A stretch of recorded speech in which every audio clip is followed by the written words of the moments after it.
ॐ ज्ञानतिमिरान्धस्य ज्ञानाञ्जनशलाकया चक्षुरुन्मिलितं येन तस्मै श्रीगुरुवे नमः। श्रीचैतन्यमनोभीष्टं स्थापितं येन भूतले स्वयं रूपः कदा मह्यं ददाति स्वपदान्तिकम्। श्री कृष्ण चैतन्य प्रभु नित्यानंद श्री अद्वैत गदाधर श्रीवासदि गौर भक्त वृंद। हरे कृष्णा कृष्णा कृष्णा हरे हरे, हरे राम राम राम हरे हरे। हरे कृष्णा। आज हम सब लोग जो भी मुंबई में हैं और जो बाहर से आए हैं, वो सब मिलकर फेस्टिवल ऑफ ग्रैटिट्यूड, कृतज्ञता का उत्सव मनाने के लिए गोवर्धन इको विलेज जा रहे हैं। तो ये जो उत्सव है वो गुरु के गौरव के लिए है, गुरु महाराज के गौरव के लिए है। और इस दिन हमें ये चिंतन करना बहुत आवश्यक है कि गुरु और शिष्य का जो नाता है, जो संबंध है, उसकी गहराई क्या है। उसमें एक शिष्य के नाते, गुरु जी के प्रतिनिधि के नाते हमारा क्या कर्तव्य है। क्योंकि गुरु और शिष्य का जो संबंध है ये बहुत दिव्य संबंध है, शाश्वत और चिरंतन काल का है, इस जन्म के लिए मर्यादित नहीं है। और सबसे बड़ी बात इस संबंध में गुरु को प्रसन्न करने की है। सारा जो गुरु संबंध, शिष्यों का संबंध, आध्यात्मिक जीवन, आध्यात्मिक शिक्षा, इन सबका सार केवल एक है कि इस जीवन में गुरु को प्राप्त करना है और गुरु को प्रसन्न करना है, उनकी कृपा को प्राप्त करना है, उनका अनुग्रह प्राप्त करना है, जो एकमात्र मार्ग है भगवान की प्राप्ति करने का। यस्य प्रसादात भगवत प्रसादो, यस्य प्रसादात न गति कुतोपि। इनके यानी यस्य यानी इनके, गुरु महाराज के अनुग्रह कृपा के बिना भगवान की प्राप्ति नहीं हो सकती है। और इन्हीं के कृपा से भगवान की प्राप्ति हो सकती है, बिना इनके कृपा से भगवान की प्राप्ति नहीं हो सकती है। तो गुरु महाराज को प्रसन्न करने के लिए सबसे महत्वपूर्ण माध्यम है गुरु आज्ञा का पालन। और गुरु की आज्ञा का उल्लंघन करना, ये सबसे बड़ी भयंकर घटना है, भयंकर कार्य है। तो गुरु की पालन करना एक बहुत बड़ा और गहरा विषय है। गुरु कुछ साधारण आज्ञा देते हैं, सर्व सामान्य सबके लिए, जैसे कि 16 माला जप करना है, 4 नियम का पालन करना है, वैष्णवों का संग करना है, वैष्णवों की सेवा करनी है, शास्त्र पढ़ना है, धाम की यात्रा करनी है, मंदिर में सेवा करनी है, सबको सहयोग करना है, और श्रील प्रभुपाद जी के मिशन में अपने आप को समर्पित करना है, नम्र और सहनशील बनना है, वैष्णवों का दासानुदास रहकर सेवा करनी है। ऐसी सारी सर्व सामान्य शिक्षाएं गुरु महाराज सदैव देते रहते हैं, और ये सबको फॉलो करना है। फिर कुछ लोगों को वो अपना प्रतिनिधि के रूप में अपने अपने प्रोजेक्ट में इंचार्ज बनाते हैं और उनको विशिष्ट सूचनाएं देते हैं, विशिष्ट आज्ञाएं देते हैं। सबके लिए भाग्य प्राप्त नहीं होता है, लेकिन अगर ये प्राप्त भी नहीं हुआ तो कोई दुर्भाग्य निर्माण नहीं होता है। वो गुरु महाराज की इच्छा है, उनकी इच्छा के अनुसार वो अपने अपने कुछ कुछ भक्तों को चुनते हैं और उनको उनको विशिष्ट सेवाएं देते हैं। चाहे हमें व्यक्तिगत रूप में कोई विशिष्ट सूचना मिले या ना मिले, सबके लिए सर्व सामान्य सूचनाओं का संग्रह तो पालन करना इतना आसान नहीं है, वो सबको प्राप्त है। और जो हमें प्राप्त है उसका महत्व और गौरव ना देखते हुए हम देखते रहते कि हमें क्या प्राप्त नहीं है, उसे वो आज्ञा प्राप्त हुई है, मुझे नहीं हुई है, तो ऐसा क्यों, मुझे भी विशिष्ट निजी आज्ञा मिलनी चाहिए। इस प्रकार का जो डिमांड है वो भक्तों को नहीं करना चाहिए। जो आज्ञा आती है उसे भगवान की कृपा मानकर फॉलो करना चाहिए।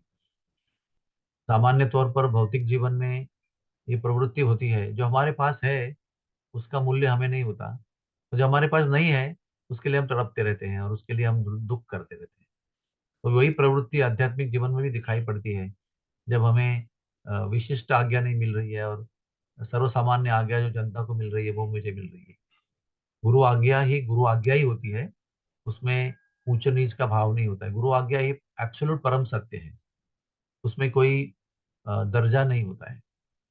और गुरु की इच्छा को प्रमाण मानना, सर्व चिर सावंद्य मानना, ये शिष्य का प्रथम कर्तव्य है। अभी एक महत्वपूर्ण बात को मैं बताने जा रहा हूँ कि गुरु की आज्ञा का पालन करने में कुछ चीजें आसान होती है और कुछ चीजें बहुत कठिन होती है। तो आज्ञा कठिन है इसलिए उसको फॉलो करना छोड़ देना ये गलत बात है। आज्ञा आसान है उसको फॉलो करना अच्छी बात है। लेकिन कठिन हो या आसान हो, गुरु आज्ञा होती है, उसको पालन करना शिष्य का सर्वतोपरि कर्तव्य है।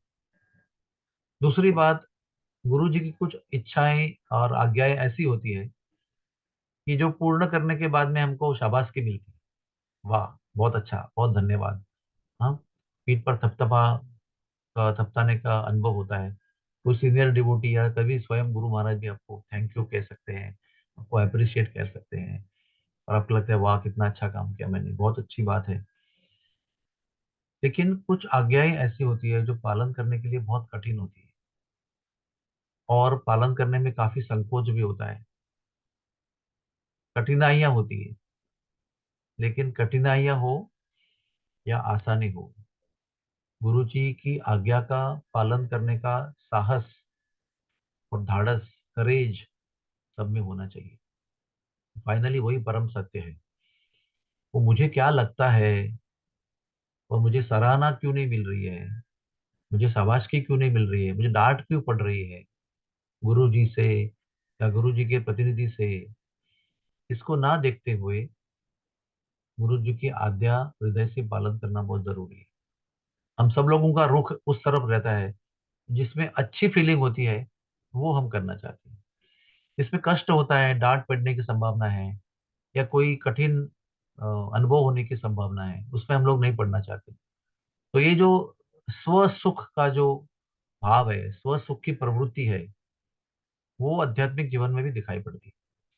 लेकिन सच्चा शिष्य वो है जो गुरु जी की आज्ञा कठिन हो, पसंद हो, नापसंद हो, आसान हो या सराहना देने वाली हो या डांट पड़ाने वाली हो, आज्ञा तो आज्ञा ही होती है और उसको हर समय, हर क्षण, हर व्यक्ति को पालन करना है। गुरु मुख पद्म वाक्य, चित्ते ते कोरिया ऐक्य। चाहे जो भी हो, आज्ञा पर अपने आप को ऐक्य, एकाग्रता, चित्त एकाग्र करना है और वही जीवन में सफलता देता है। चाहे कोई कठिन आज्ञा का पालन करने में हमें सफलता ना भी मिले, लेकिन कठिन आज्ञा को पालन करने का प्रयास किया, यही सफलता है। महाभारत में भी देखते हैं, रामायण में भी देखते हैं, बहुत कठिन आज्ञाओं का पालन किया गया है, संघर्ष किए गए हैं, असुविधाएं हुई है। फिर भी प्रभु रामचंद्र और उनके जो साथी हैं, जो भाई बहन, पत्नी पत्नी, पार्षद हैं, उन सब लोगों ने दिखाया है कि आसान समय पर आसान आज्ञा सब लोग पालन करते हैं। कठिन समय पर कठिन आज्ञा पालन करना कैसे आवश्यक है, ये हम रामायण में देखते हैं।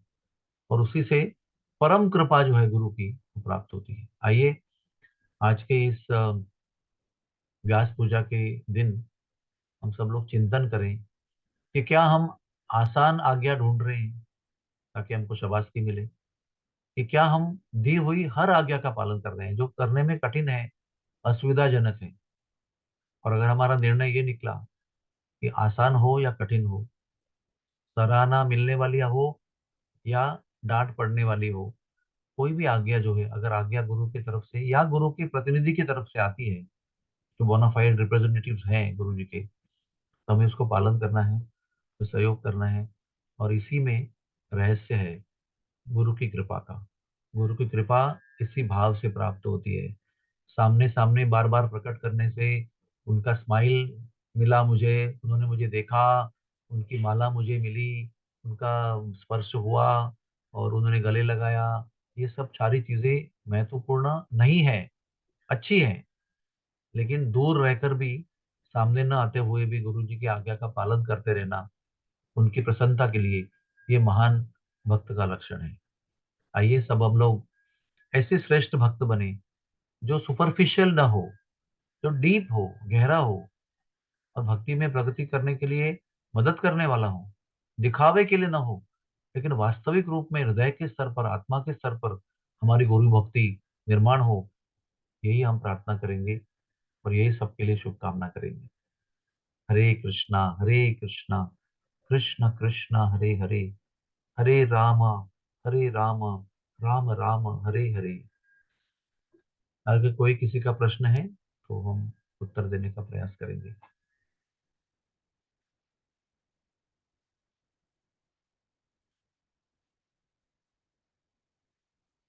कोई बात नहीं, thank you very much. Hare Krishna.